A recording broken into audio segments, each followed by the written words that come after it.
Taeho Kim pressed his face against the small window of the transport ship.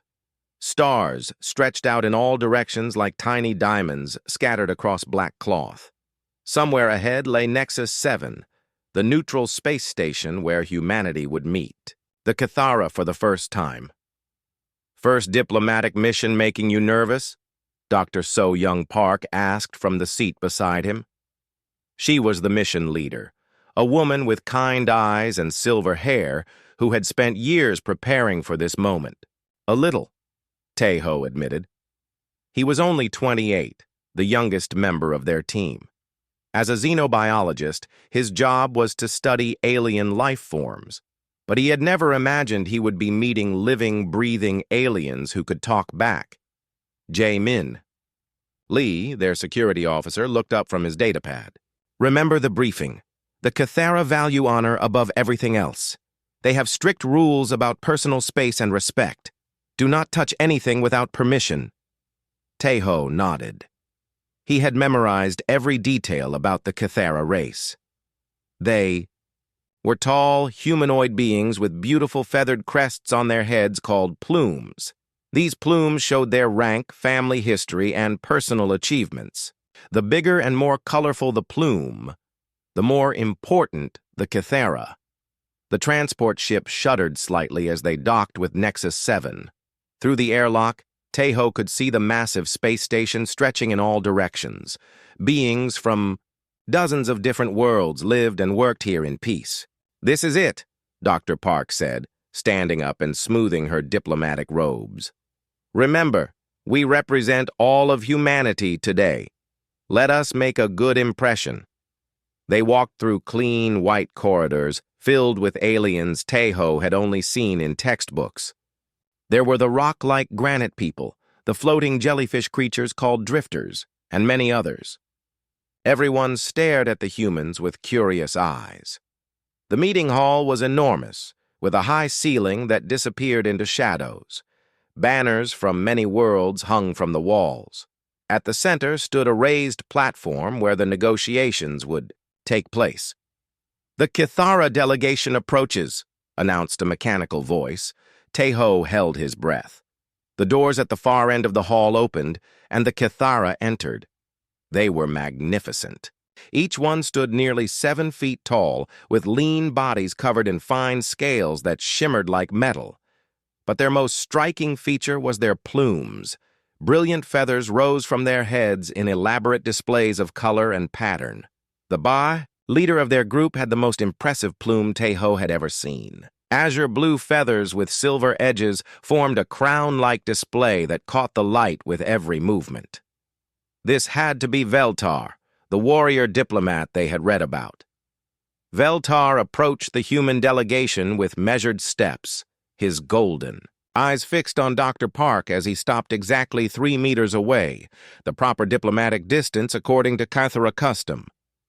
"Greetings, representatives of Earth," Veltar said in perfect English, though his voice carried a musical quality that no human throat could make.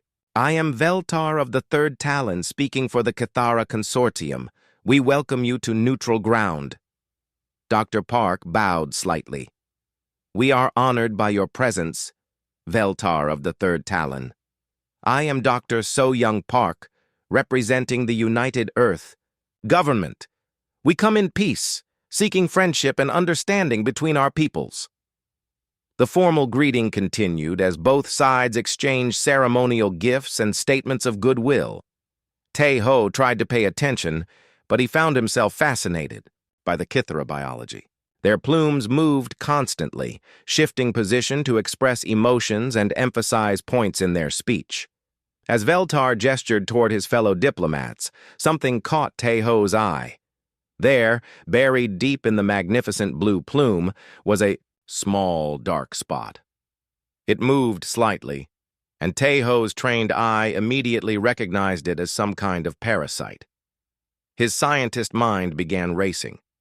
The creature looked like a plume mite, a dangerous pest that could destroy feathers and cause serious infections.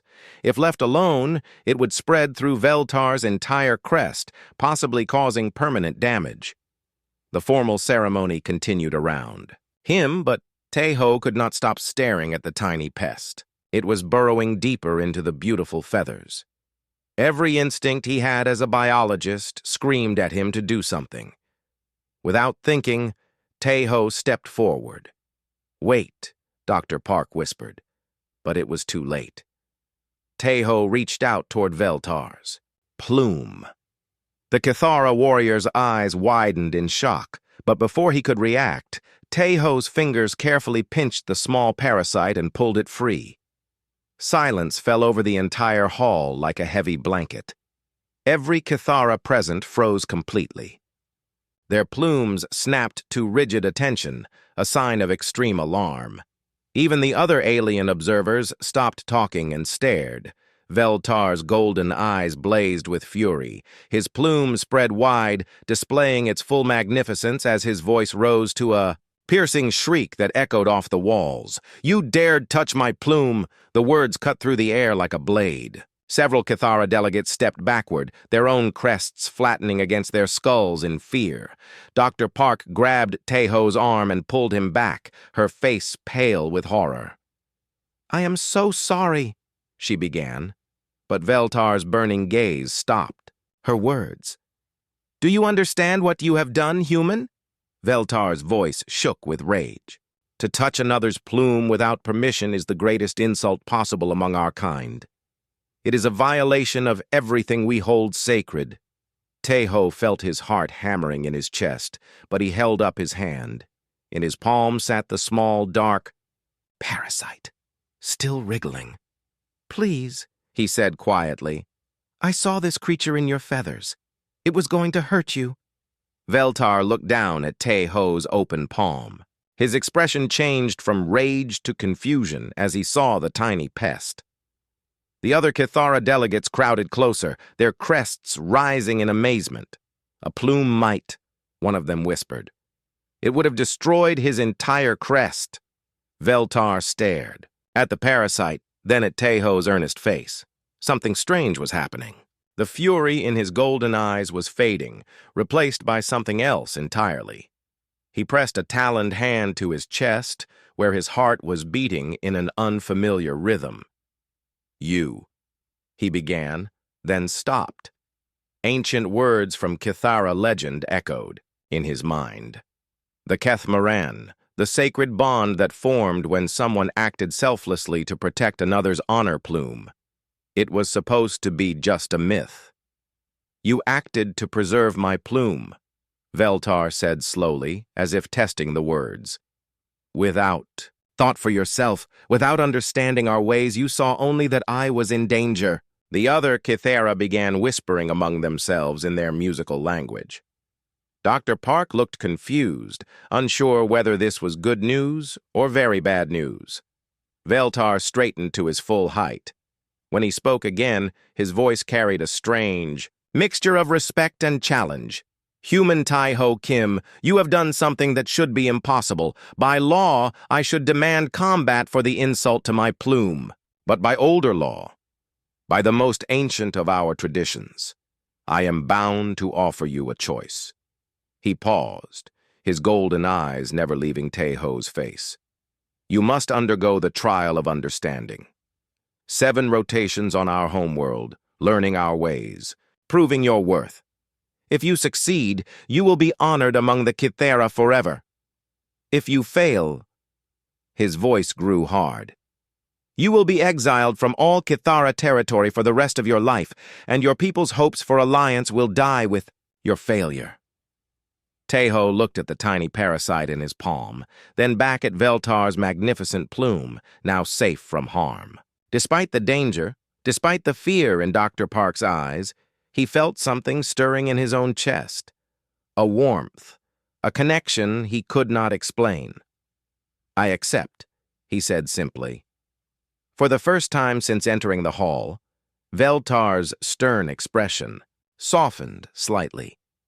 Deep in his golden eyes, something that might have been approval flickered to life. The fate of 2 species now hung in the balance, all because a young human scientist could not bear to watch beauty be destroyed. The Kithara homeworld of Ethros was nothing like Earth. As Taiho looked out from the transport ship's window, he saw floating islands suspended in a pink sky, held up by some force he did not understand. Waterfalls poured from the edges of these islands, creating misty clouds that sparkled in the light of two small suns. "Beautiful but dangerous," Veltar said from beside him. The Cathara warrior had barely spoken during the 3-day journey from Nexus 7.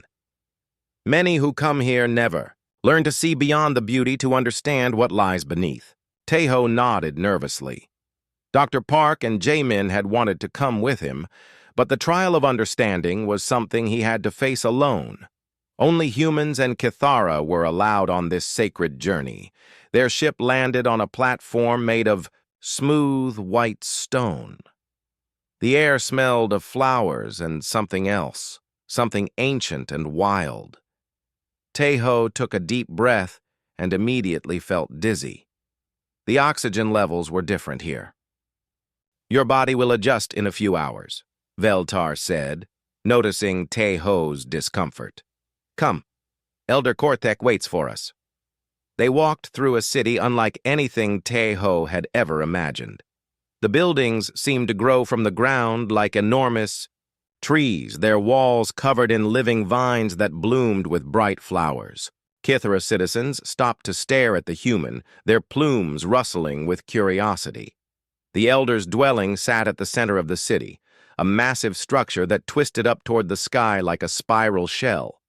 Inside, the walls glowed with soft light that had no visible source. Elder Korthek was the oldest Cathara Taiho had ever seen. His plume had faded to pure white, but it was enormous, easily twice the size of Veltar's magnificent crest. His golden eyes held depths that spoke of centuries of wisdom. "So," the elder said, his voice like wind through leaves, "this is the human who dared touch a plume." He walked in a slow circle around Taiho, studying him like a scientist examining a new species. "Tell me, young one, do you understand what you have begun?" "No, Elder," Taiho answered honestly. "I only knew that Veltar was in danger from the parasite. I acted without thinking." "Without thinking," Korthek repeated. "Or perhaps thinking with something deeper than your mind." The elder's plume shifted, showing patterns that seemed to move like living artwork. "The Catamaran bond is not something we choose, human. It chooses us." Veltar stepped forward. "Elder, I felt it too. When he touched my plume, something changed. Inside me. Like a door opening that I did not know existed." Korthek nodded slowly. "Then the trial begins at sunrise. 7 rotations to understand 5 sacred aspects of our culture. Honor, sacrifice, wisdom, courage, and bond. Fail to grasp even one, and you will leave this world forever." That night, Taiho stayed in Veltar's family dwelling. It was built high in the branches of a massive tree, with rooms that swayed gently in the evening breeze. Veltar showed him to a guest chamber with walls that glowed softly in the darkness. "Why are you helping me?" Taiho asked as Veltar prepared to leave. "I insulted you in front of your entire delegation." Veltar paused at the doorway. His plume drooped slightly, showing sadness. "My father died protecting humans. Did you know that?" Taiho shook his head. 5 years ago, one of your exploration ships was attacked by space pirates in the Outer Rim. My father, Veltherin the Bold, led a rescue mission. He saved all 43 humans aboard, but gave his life doing so." Veltar's golden eyes grew distant. "The other warriors said he was foolish to die for strangers, that no honor could come from such sacrifice." "But you disagreed," Taiho said, quietly. "I wanted to disagree. But I was young, and I let their words poison my thoughts. I began to believe that my father died for nothing." Veltar's plume brightened slightly. "Until yesterday, when a human stranger risked everything to save my honor, Plume. Perhaps my father's sacrifice meant something after all. The next morning, Elder Korthek began teaching Tae-ho about Kithara culture. The lessons took place in a beautiful garden where crystal streams flowed between flowering trees. Honor, the elder began, is not about what others think of you. It is about staying true to your deepest values, even when no one is watching. For the first lesson, Tae-ho had to tend to a garden of sacred flowers. Each plant required different care, and he had to learn their needs by watching and listening, not by asking questions. When he made mistakes, the flowers would wilt, showing his failure immediately. Meanwhile, back on Nexus 7, Hae-jin Choi was working frantically in the human delegation's research lab. As Tae-ho's colleague and friend, she felt responsible for what had happened. She spent sleepless hours studying every piece of Kithara biology she could find. That parasite, she muttered to herself, examining the sample Tae-ho had removed from Veltar's plume. It's not just any pest. Under her microscope, the creature revealed its true nature. It was a plume mite, one of the most dangerous parasites in the galaxy. If Tae-ho had not removed it, the creature would have laid eggs throughout Veltar's entire crest. Within weeks, his magnificent plume would have been completely destroyed. "Dr. Park!" Hae-jin called excitedly. "You need to see this! Tae-ho did not just prevent an insult, he saved Veltar's entire future." On Ethros, the second day brought the lesson of sacrifice. Veltar took Tae-ho to a memorial wall covered with thousands of carved names. "Every Kithara here died protecting others," Veltar explained. "Not for glory or reward, but because it was right." He touched one name gently. "Veltharan the Bold. My father." "Tell me about him," Tae-ho said. Veltar's expression softened. "He was the bravest warrior I ever knew, but also the kindest. He used to say that true strength comes from lifting others up, not tearing them down.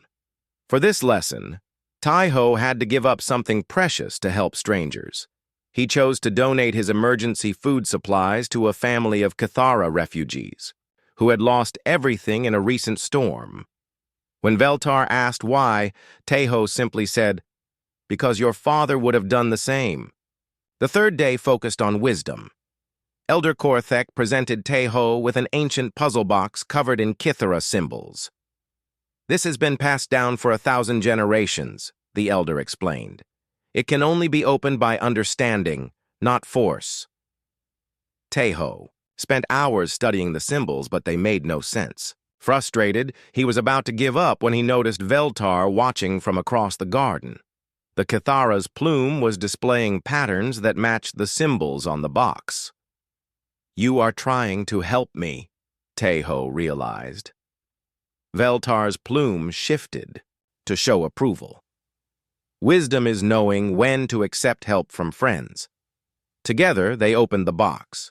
Inside was a simple message written in both Kithara script and English. "Understanding grows when two minds work as one." The fourth day brought the test of courage. Tae-ho had to climb one of the floating islands using only his hands and feet, with no safety equipment. The wind whipped around him as he climbed the sheer rock face, but he pressed on, driven by determination to prove himself worthy of the bond he felt growing stronger each day. Veltar flew alongside him, using his natural ability to glide short distances. "Fear is not the enemy," the Kithara called out as Tae-ho struggled with a difficult section. "Giving up is."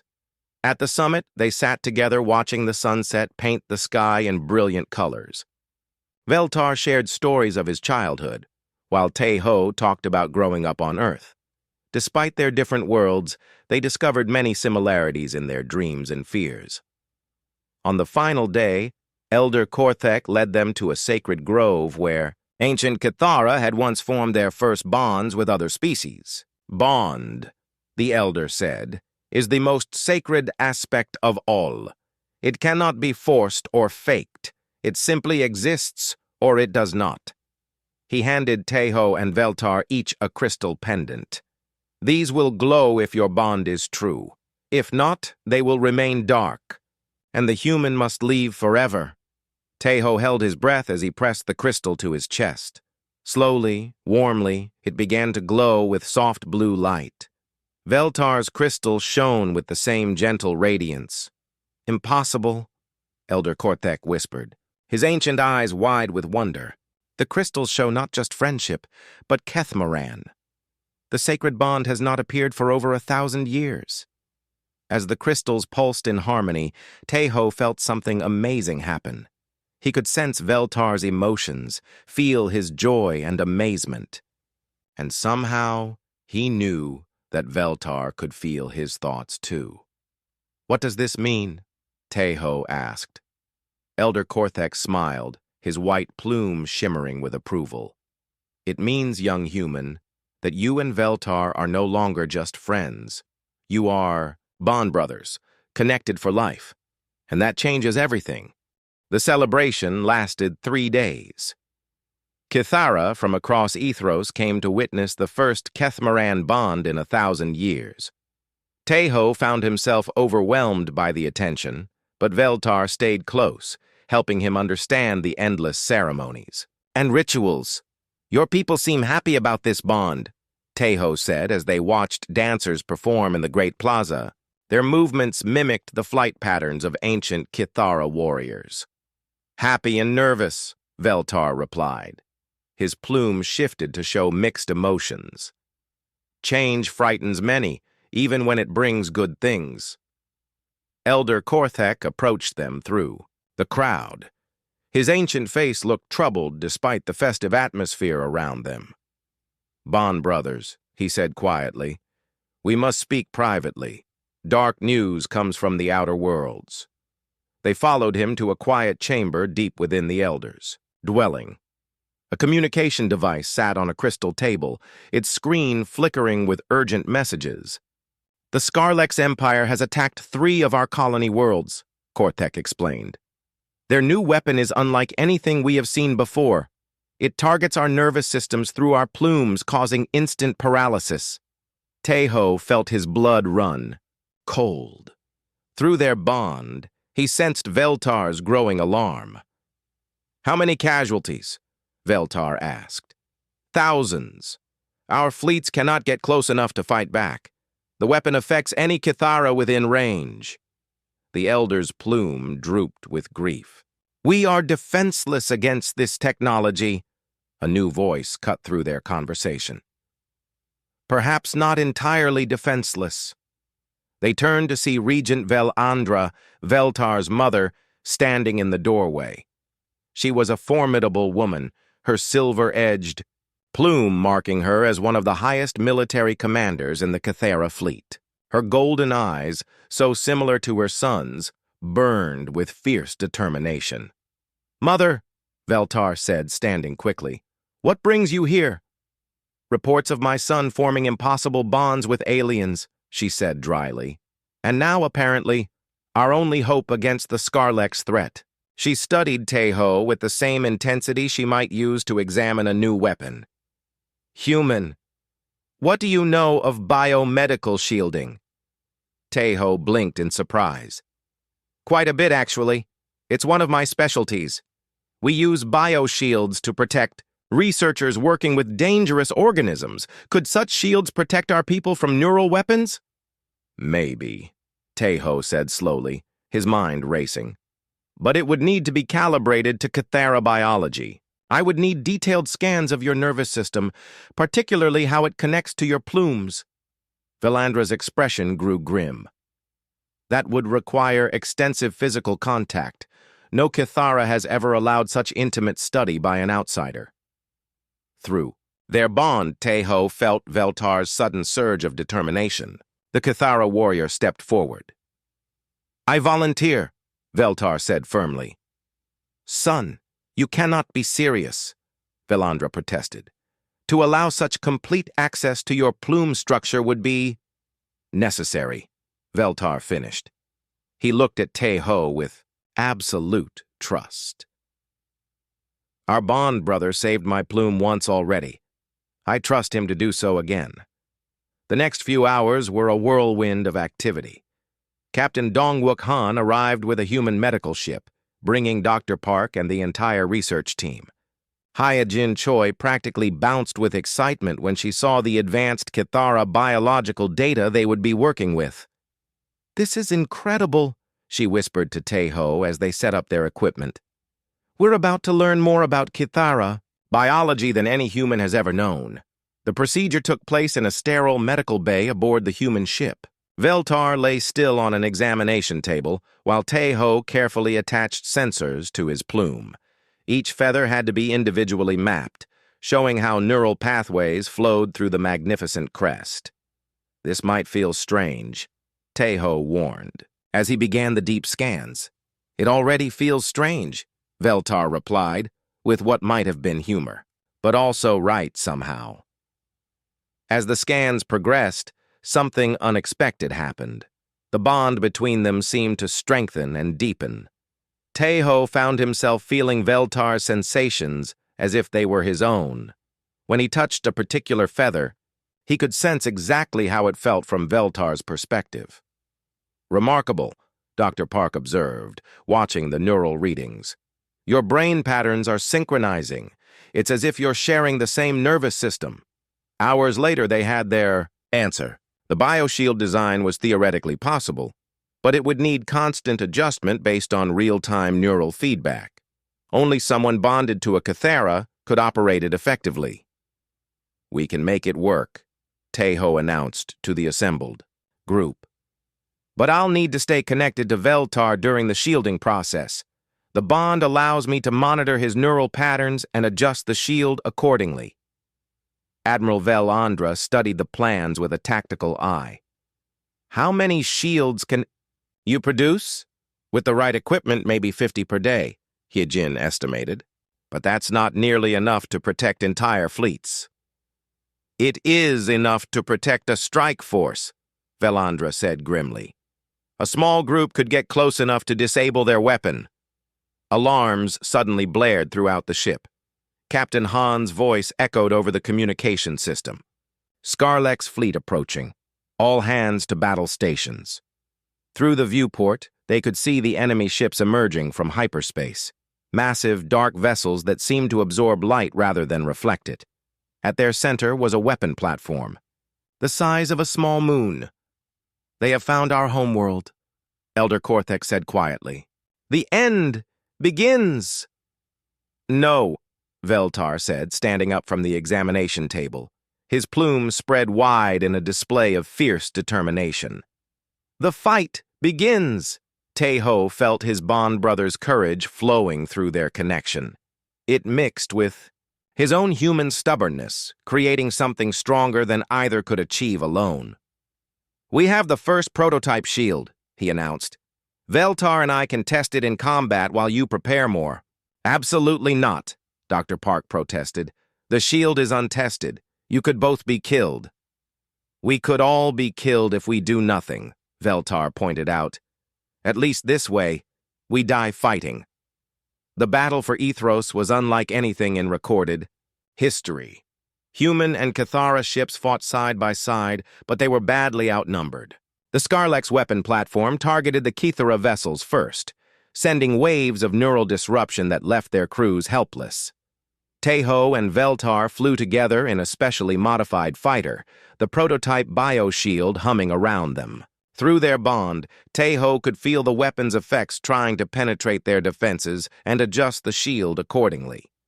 "It's working," he called out as they flew through a barrage of enemy fire. "The shield is holding." "For now," Veltar replied, piloting their ship with inhuman grace. "But the weapon is learning, adapting to our defenses." They managed to destroy several enemy fighters before the shield began to weaken. The Scarleck's weapon was indeed learning, finding new frequencies to attack the Kithara nervous system. But in that moment of crisis, something amazing happened. Other Kithara pilots reported feeling the same protection that surrounded Taeho and Veltar. The bond between the two friends was somehow spreading, creating a network of shared strength. Impossible, Dr. Park breathed as she watched the battle. Displays. The bond is affecting other Kithara. They're sharing the shield protection. The tide of battle began to turn. Protected Kithara ships fought alongside human vessels with unprecedented coordination. When human pilots couldn't match Kithara aerial maneuvers, the bond allowed them to share flying instincts. When Kithara needed human tactical innovation, the connection provided it instantly. But the victory came at a cost. As the shield network grew stronger, Teho felt himself growing weaker. The neural strain of protecting so many minds was enormous. "You must break the connection," Veltar urged through their bond. "You are dying." "So are our people if I stop," Teho replied. Through their link, he shared his determination. "We finish this together, bond brother." In the end, it was their combined sacrifice that saved both species. The shield network held long enough for the Allied fleet to destroy the Scarlex weapon platform. As the massive structure exploded in brilliant light, the neural attacks ceased. Teho collapsed in the pilot's seat, his mind overloaded from the strain. Through fading consciousness, he felt Veltar's panic and desperate attempts to keep their bond alive. "Stay with me, bond brother," Veltar's voice seemed to come from very far away. "We have proven that together we are stronger than apart. Do not leave me now." As darkness claimed him, Teho's last thought was that their bond had become something bigger than either of them had imagined. It was hope itself, made manifest between two unlikely friends. Teho woke up in a medical bay that smelled of flowers and antiseptic. His head felt like someone had taken it apart and put it back together wrong. When he tried to sit up, gentle hands pushed him back down. "Easy, bond brother," Veltar's familiar voice said. "You have been unconscious for 3 days." Teho turned his head and saw his friend sitting beside the bed. Veltar looked exhausted, his usually magnificent plume drooping with worry. Dark circles under his golden eyes showed he had not slept much. "The battle," Teho whispered, his throat dry. "Did we win?" "We survived," Veltar said carefully. "The weapon platform is destroyed, but the main Scarlex fleet escaped. They will return with more weapons, more ships." He leaned forward. "Teho, what happened during the fight was impossible. Our bond somehow protected dozens of other Kithra. How?" Dr. Park appeared at the foot of the bed, holding a data pad covered with medical readings. "We've been studying the neural logs from the battle. The bond between you two created a network effect, like a chain reaction of shared consciousness. It felt like my mind was everywhere at once," Teho said, touching his forehead where a dull ache persisted. "I could sense every Kithara pilot, feel their fear and hope." "And nearly killed yourself doing it," Dr. Park added sternly. "Your brain activity spiked beyond safe levels. We almost lost you." A new voice interrupted their conversation. "Which would have been a terrible waste." They turned to see Admiral Scarvex standing in the doorway. The Scarlex commander was tall and thin, with metallic skin that reflected light like a mirror. His species looked almost like robots, but Teho could see genuine intelligence in his cold blue eyes. "How did you get aboard this ship?" Veltar demanded, jumping to his feet. His plume spread wide in threat display. "I came to talk, not fight," Scarvex said, raising his hands to show they were empty. "Under flag of truce, as your people say." "The Scarlex do not believe in truces, Admiral," Velandra said as she entered behind him. Her own plume was rigid with anger. "They believe only in conquest." "Normally, yes," Scarvex agreed. "But these are not normal times. Your bond weapon has changed the rules of war." "Bond weapon?" Teho struggled to sit up again. "What are you talking about?" Scarvex studied him with those cold blue eyes. "What you did in battle was more than defense. You created a network that made dozens of ships fight as one mind. That is a weapon more dangerous than any gun or bomb. It's not a weapon, Veltar protested. It's friendship. Understanding between species? From our perspective, there is no difference, the Scarlex Admiral replied. We came to this galaxy to prevent exactly this kind of unity. Species that work together become too strong to control. Dr. Park stepped forward. Are you saying the Scarlex Empire attacks other worlds to keep them separated? We bring order, Scarvex said simply.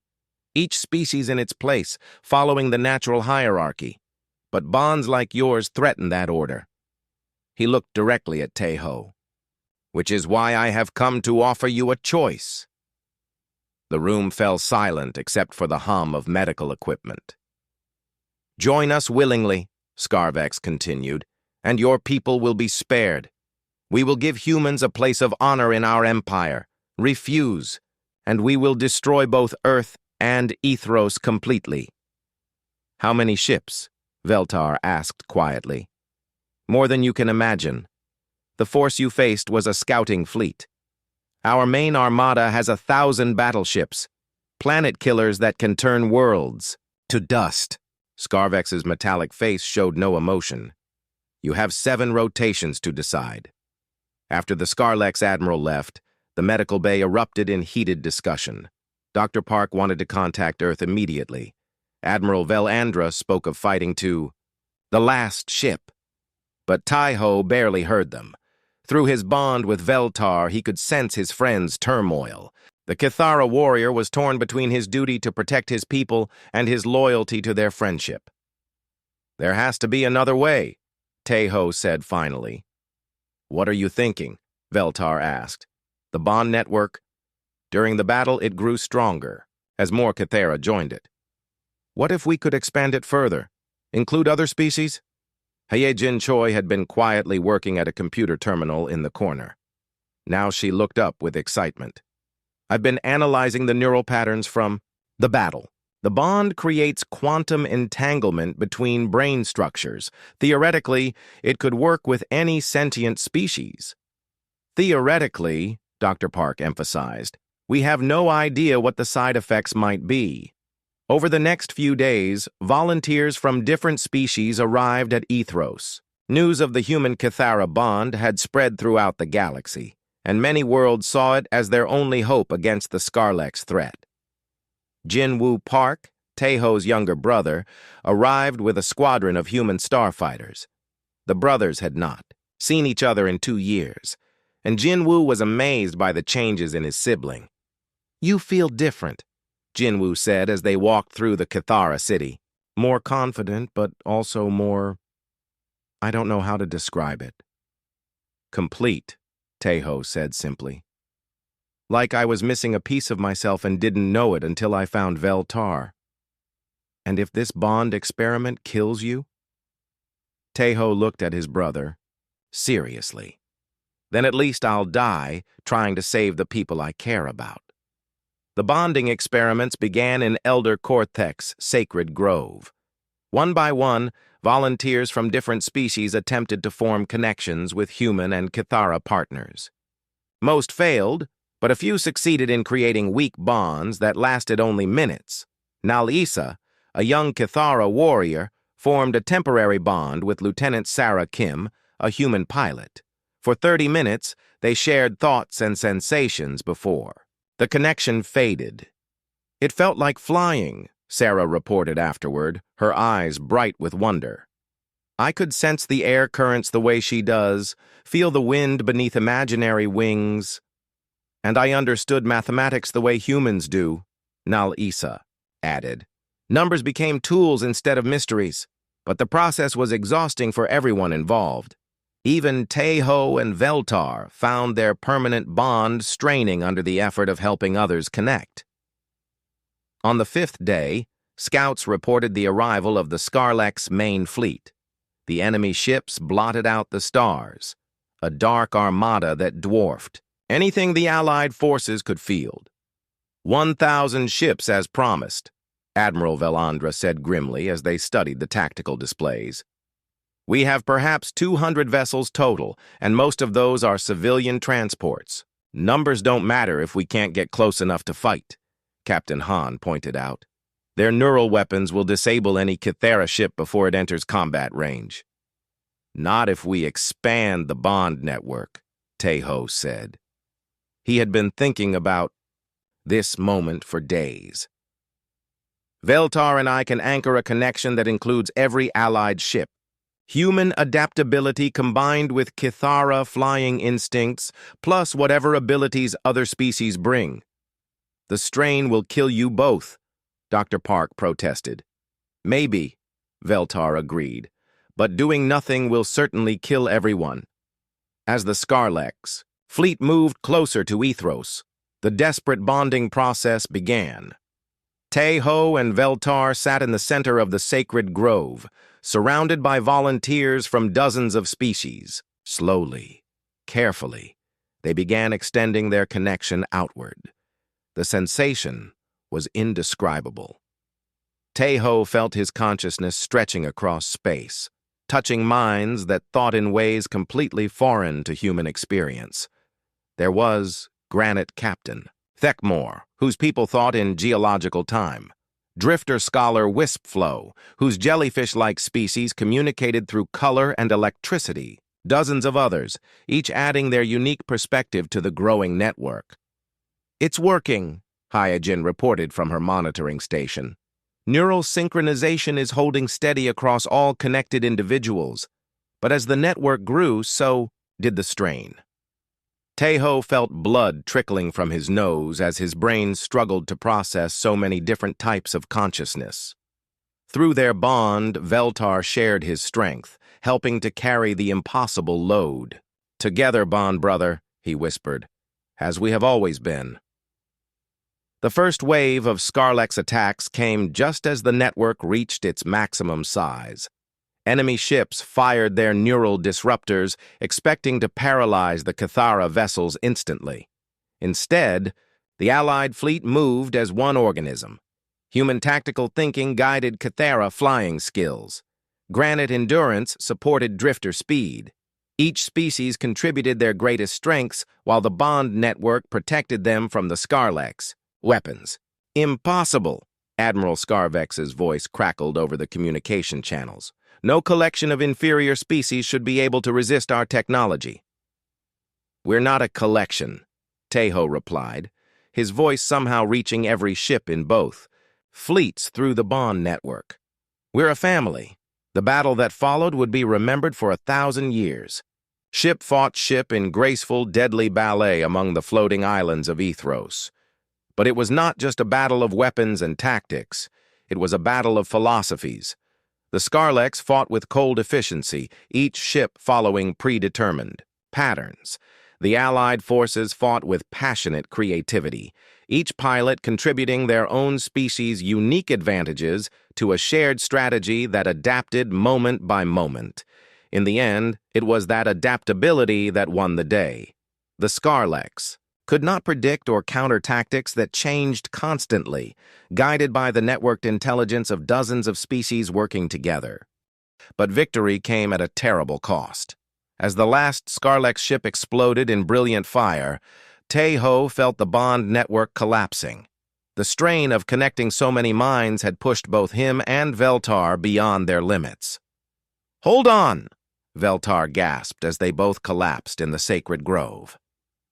"We did it, bond brother. We saved them all." Around them, the volunteers who had shared the network began to stir.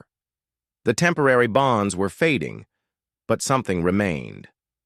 A memory of connection, a knowledge that unity was possible.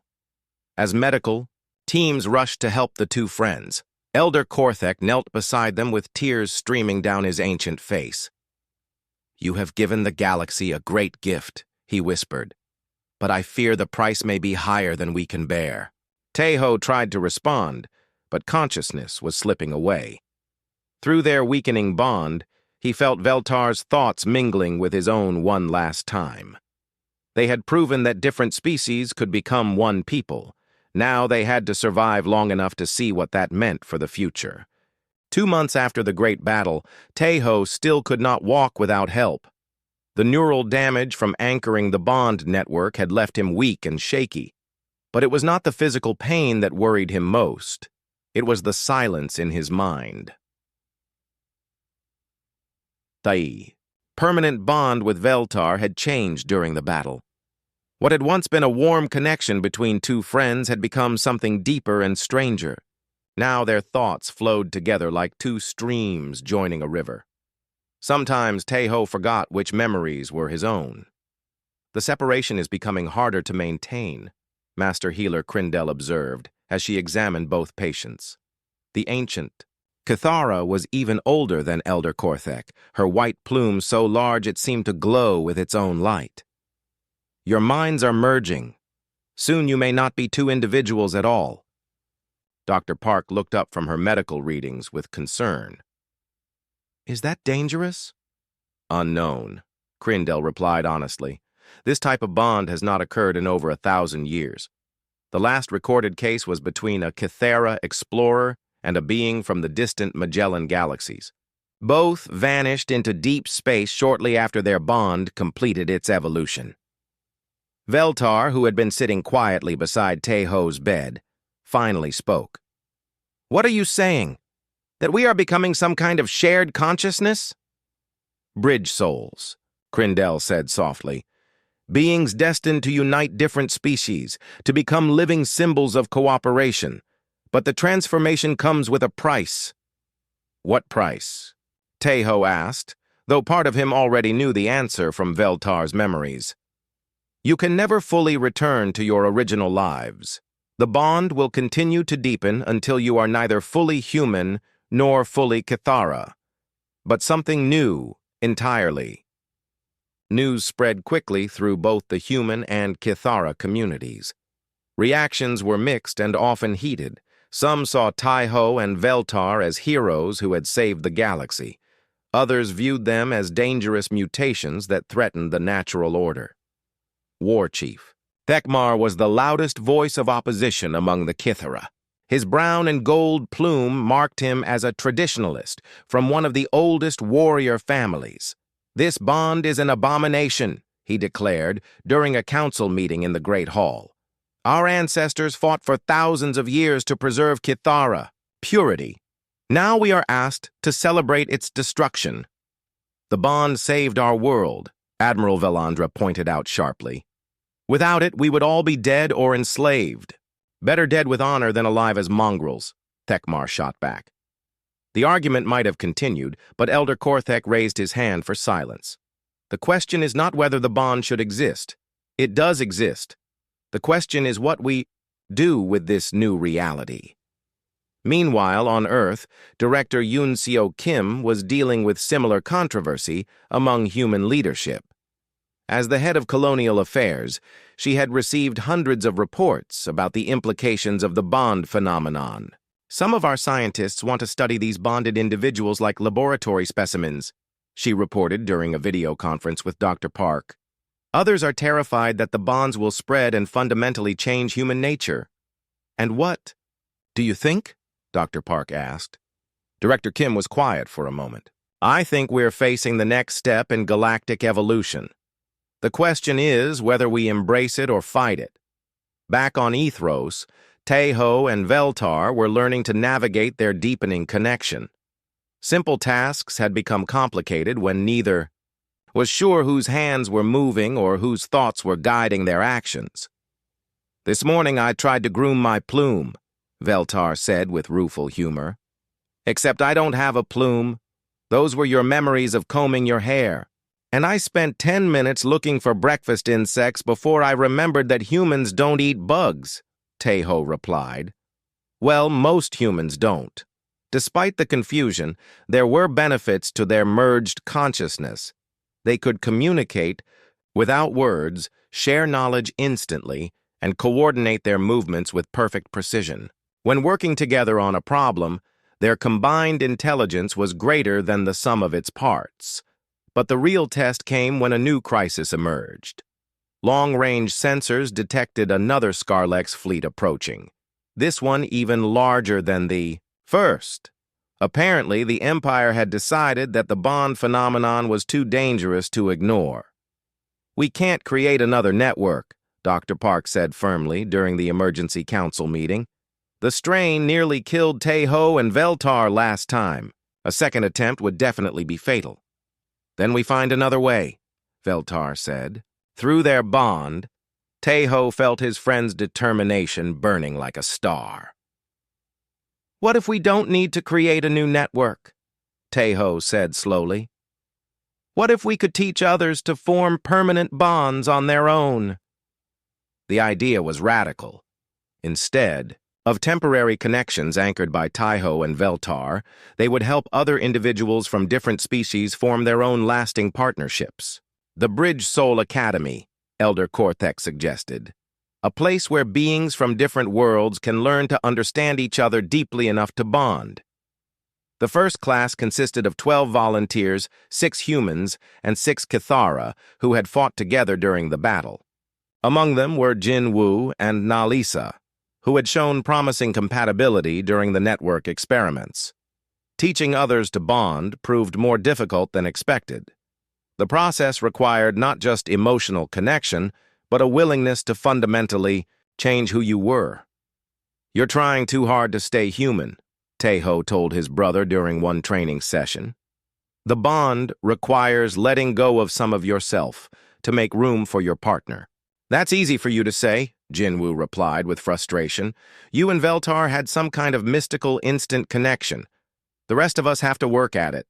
It was Nal Issa who provided the breakthrough. During a meditation exercise, she suddenly gasped and clutched Jinwoo's hand. For a brief moment, their eyes showed the same expression of wonder that Tae-Ho remembered from his first touch of Veltar's plume. "I felt it," she whispered. "Your memories of flying in Earth's atmosphere, the feeling of wind and clouds from a human perspective. And I sensed your joy in aerial combat," Jinwoo added. "The pure freedom of three-dimensional movement." Over the following weeks, more pairs began to achieve temporary bonds. A granite engineer bonded with a human mathematician, their combined skills allowing them to solve construction problems neither could handle alone. A drifter artist formed a connection with a Kaithara musician, creating songs that could only be experienced through shared consciousness. But success brought new challenges. Some of the bonded pairs reported the same identity confusion that Tae-Ho and Veltar experienced. Others struggled with the emotional intensity of sharing another being's deepest thoughts and feelings. "We need guidelines," Director Kim said during one of her visits to Ethros. "Protocols for who can attempt bonding, and under what circumstances. Rules and regulations," War Chief Thekmar scoffed. "You speak of the most sacred connection possible as if it were a business transaction." "The sacred needs structure," Master Healer Krindel observed wisely. "Even the most beautiful garden requires careful tending." As the second Scarlex fleet drew closer, 18 bonded pairs had been successfully created. It was not nearly enough to create another galaxy-spanning network, but perhaps it would be sufficient for a different kind of defense. "We can't fight them ship to ship," Admiral Velandra admitted during the final strategy meeting. "But we don't need to defeat their entire fleet. We only need to stop their command ship." The plan was audacious. Instead of a massive fleet battle, they would send small teams of bonded pairs on stealth missions to disable the Scarlex flagship. Each pair would bring different abilities to the task. Tae-Ho and Veltar would lead the mission, their deeper bond allowing them to coordinate the other teams. But as they prepared for what might be their final battle, both friends realized how much they had changed. "I can barely remember what it felt like to be alone in my own mind," Tae-Ho said, as they stood together watching the sunset over Ethros. "Is that something you regret?" Veltar asked. Tae-Ho considered the question carefully. Through their bond, he could feel Veltar's fears and hopes as clearly as his own. They were no longer quite human or quite Cathara, but something new and undefined. "No," he said finally, "I don't regret it. We've become something neither of our species could achieve alone. Bridge souls, Veltar agreed. Whatever the cost, we've proven that unity is possible. As the first stars appeared in the darkening sky, both friends felt the approach of the Scarlex fleet like a cold wind. Tomorrow would bring either victory or destruction. But tonight, they were together, and that was enough. The bond between them pulsed with shared determination. They had started as strangers from different worlds, brought together by accident and misunderstanding. Now they were something unprecedented in galactic history, proof that the barriers between species were not as permanent as anyone had believed. The price of their brotherhood had been higher than either had imagined. But as they faced the coming darkness together, both knew they would pay it again without hesitation. The void between galaxies was a place of terrible emptiness. No stars shone here. No planets offered refuge. It was in this cosmic wasteland that the Scarlex Empire had built their ultimate weapon, a massive space station called the Unity Crusher. Tejo floated in his stealth suit, watching the alien structure through his helmet's display. The station was enormous, easily the size of a small moon, with dark metal surfaces that seemed to absorb all light. Tendrils of energy sparked across its hull like artificial lightning. It's feeding on the hatred between species. Veltar's voice whispered through their bond rather than the radio. I can sense it growing stronger as our fleets approach each other. Around them, the 18 bonded pairs moved through space like ghosts. Each team had their own target within the massive station. Success depended on perfect coordination, something only their shared consciousness could provide. Remember, Admiral Velandra's voice crackled through the communication system. You have 30 minutes before the main fleets engage. After that, the station's defenses will be too focused on the battle to notice infiltrators. Emperor Scar, then, himself commanded the Unity Crusher. Through intelligence reports, they knew he was an ancient being who had lived for thousands of years, dedicated to preventing any cooperation between species. His philosophy was simple. Division meant order, unity meant chaos. Teams Alpha through Epsilon, begin approach, Tejo commanded. Through the bond network connecting all the pairs, he felt their acknowledgement. Jin Wu and Nal Issa led team, Alpha toward the station's power core. Their combined human engineering knowledge and Cathara spatial awareness made them perfect for navigating the complex interior systems. Core temperature is rising, Nal Issa reported as they slipped through. Maintenance tunnels. The weapon is preparing to fire. Team Beta, consisting of Granite Captain Thekmore and Human Demolitions expert Lieutenant Chang, moved toward the station's structural supports. Their job was to plant charges that would cripple the station if the primary mission failed. These supports are stronger than our intelligence suggested, Thekmore rumbled through the network. We may need more time. Meanwhile, teams Gamma, Delta, and Epsilon spread throughout the station, each targeting critical systems. The Drifter-human pair worked on the navigation controls, while other teams focused on weapons arrays and communication networks. But it was Tejo and Veltar who had the most dangerous assignment, reaching Emperor Scar then himself. The throne room of the Unity Crusher was a cathedral of hatred. The walls were covered with holographic displays showing every conflict between species throughout galactic history. At the Pazio center sat Scar then, a being so old and twisted by anger that he barely looked alive anymore. So, the Emperor said without turning around, the famous bridge souls have come to visit me. How predictable. Tejo and Veltar stepped into the chamber, their bond humming with shared alertness. The Emperor's voice carried the weight of millennia, cold and bitter as the void itself. You know why we're here, Tejo said. To stop me from bringing order to the galaxy, Scar then replied, finally turning to face them. His form was barely humanoid anymore, more machine than flesh. To preserve the chaos you call cooperation. We call it friendship, Veltar said. Simply, Scar then laughed, a sound like grinding metal. Friendship? Love? Unity? Pretty words for the disease that destroys civilizations? He gestured to the displays around them. Every species that has ever fallen to war did so because they tried to mix with others. I bring separation. I bring peace. You bring loneliness, Tejo said. Through their bond, he felt Veltar's agreement and support. You're so afraid of conflict that you've forgotten what makes life worth living. I have seen entire galaxies burn because species refuse to stay in their proper places, the Emperor snarled. The Unity Crusher feeds on division, yes, but only to prevent greater suffering. As he spoke, the weapon charged to full power.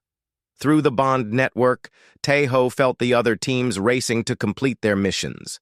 Jinwu and Nal-Isa had reached the power core but were struggling with Scarlec's security systems. The demolition team needed more time to place their charges. You cannot stop it, Scar then continued.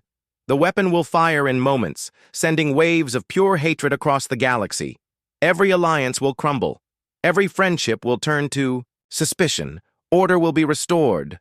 No, Veltar said firmly, because we're not alone anymore. Through the bond network, something incredible began to happen. Not just the 18 pairs on the station, but hundreds of beings across the galaxy who had been touched by the bond phenomenon started connecting. The temporary bonds formed during the first battle had left permanent changes in their minds, creating a vast web of understanding. Impossible! Scar then gasped as energy readings on his displays began fluctuating wildly. The Unity Crusher had been designed to feed on hatred and division, but now it was encountering something it could not process. Pure cooperative energy, flowing between thousands of different minds. The weapons systems, built to amplify conflict, began to overload when faced with genuine unity. You see, Tejo said, stepping closer to the throne, you made one critical mistake. You assumed that different species working together would create chaos. But we've learned something you never understood. Our differences make us stronger. Veltar added. Human adaptability, Cathara honor, granite endurance, drifter creativity.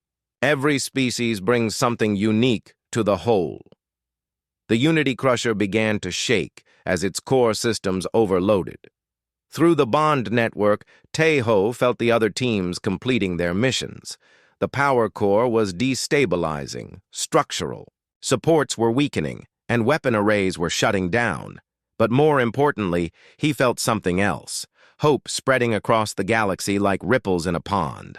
Every being touched by the bond network was sharing their experience with others, creating an unstoppable wave of understanding. This cannot be, Scar then whispered, his ancient form beginning to flicker like a failing hologram. Order must be maintained. Species must be kept apart. Order through understanding, Veltar said gently. Not through separation. The Emperor's form dissolved completely as the Unity Crusher tore itself apart. The weapon that had been built to destroy cooperation was destroyed by the very thing it was meant to prevent. As Tejo and Veltar escaped in their small ship, they watched the massive station collapse into cosmic dust. Around them, the Scarlec's fleet was already beginning to disperse. Without their Emperor and his weapon, many of them seemed lost, unsure what to do next. Admiral Scarvex is requesting permission to surrender, Admiral Velandra reported over the communication system. It seems some of the Scarlec's want to learn about these bonds for themselves. 6 months later, Tejo stood before a classroom filled with eager students from dozens of different species. Some were young Cathara with bright, curious plumes. Others were humans fresh from Earth's academies. There were granite younglings, drifter scholars, and even a few former Scarlec's who had chosen understanding over conquest. Today we begin your training in cross-species cooperation, he announced. Some of you may form permanent bonds. Others will simply learn to work together more effectively. Both outcomes are valuable. Beside him, Veltar nodded agreement. The Cathara warrior now wore a simple bracelet made of earth silver, while Teho had small ceremonial feathers woven into his hair. They were symbols of their friendship, visible reminders of how far they had come. "Who can tell me?" Veltar asked the class. "What happened when a young human scientist first dared to touch a Cathara plume?" A small Cathara student raised her hand eagerly. "It started the greatest friendship in galactic history." "Not just friendship," Teho corrected, gently. "It proved that caring about others, even strangers, can change everything." Through their deepened bond, he felt Veltar's amused agreement. Their connection had evolved far beyond what either had imagined possible. They were no longer quite human or quite Cathara, but something new, living proof that the barriers between species were not permanent. In the years that followed, the Bridge Soul Academy trained thousands of students. Some formed permanent bonds, while others simply learned to appreciate differences as strengths rather than threats. The galaxy slowly transformed from a collection of isolated species into a true cooperative community. "Do you ever regret it?" Ambassador Miran Shin asked during one of her visits to the academy. "Giving up your original identity to become something new?" Teho considered the question as he watched his students practicing cooperation exercises in the garden. A young human was learning to see through Cathara eyes, while a granite child discovered the joy of human laughter. "We didn't give up who we were," he said finally. "We became who we were always meant to be." Veltar approached them across the garden, his plume shimmering with contentment. In his hands was a communication device, showing news from across the galaxy, former enemies working together, trade routes opening between distant worlds, scientific discoveries made possible by combined knowledge. "Remember when you asked if I dared touch your plume?" Teho said to his bond brother with a smile.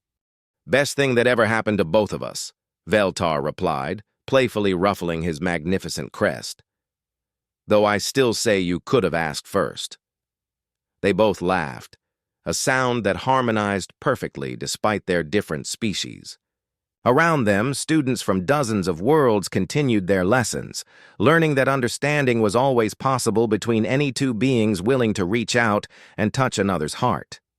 The galaxy had learned that unity did not mean uniformity. Differences were not obstacles to overcome, but gifts to be shared. And it had all started with one moment of genuine caring between two unlikely friends. In the end, that was the true lesson of the Bridge Souls.